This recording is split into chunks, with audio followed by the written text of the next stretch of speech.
అలాంటి ఒక డైరెక్షన్, ఒక విధానం చెప్పిన గవర్నర్ గారిని మనస్ఫూర్తిగా అభినందిస్తూ, నేను చూశాను అధ్యక్ష వచ్చినప్పుడు ఒక్కరోజే వచ్చారు.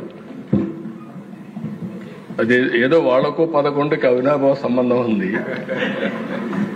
వచ్చిన తర్వాత అధ్యక్ష ఆ రోజు కూడా 11 నిమిషాలు ఉన్నారు. 11 నిమిషాలుండి చూస్తూనే ఉన్నాం అక్కడ నిలబడుకున్న వాళ్ళు. ఆ ఒక్క 11 నిమిషాల్లో విధ్వంసం క్రియేట్ చేసి గవర్నర్ని కూడా ఇన్సల్ట్ చేసి వెళ్లే పరిస్థితికి వచ్చారు. మీరు పేపర్లు దించుకోవచ్చు, కానీ గవర్నర్ పైన వేయాలనే ఆలోచన రావడం దుర్మార్గం. ఎలాంటి ఆలోచన చేశారు? దేన్నైనా సరే అప్రజాస్వామికంగా ఎవరు చేసినా దాన్ని ఖండించాల్సిన అవసరం ఉంది. దాన్ని కూడా ఖండిస్తూ మరొక్కసారి ఈ అవకాశాన్ని ఇచ్చిన మిమ్మల్ని మనస్ఫూర్తిగా అభినందిస్తూ ధన్యవాదాలు. Thank you.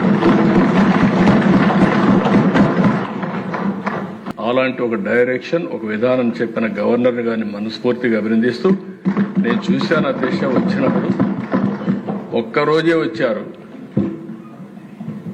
అది ఏదో వాళ్లకు 11కి అవినాభావ సంబంధం ఉంది.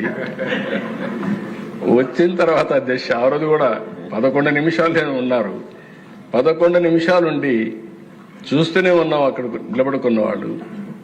ఆ ఒక్క 11 నిమిషాల్లో విధ్వంసం క్రియేట్ చేసి గవర్నర్ని కూడా ఇన్సల్ట్ చేసి వెళ్లే పరిస్థితికి వచ్చారు. మీరు పేపర్లు దించుకోవచ్చు, కానీ గవర్నర్ పైన వేయాలనే ఆలోచన రావడం దుర్మార్గం. ఎలాంటి ఆలోచన చేశారు? దేన్నైనా సరే అప్రజాస్వామికంగా ఎవరు చేసినా దాన్ని ఖండించాల్సిన అవసరం ఉంది. దాన్ని కూడా ఖండిస్తూ మరొక్కసారి ఈ అవకాశాన్ని ఇచ్చిన మిమ్మల్ని మనస్ఫూర్తిగా అభినందిస్తూ ధన్యవాదాలు. Thank you.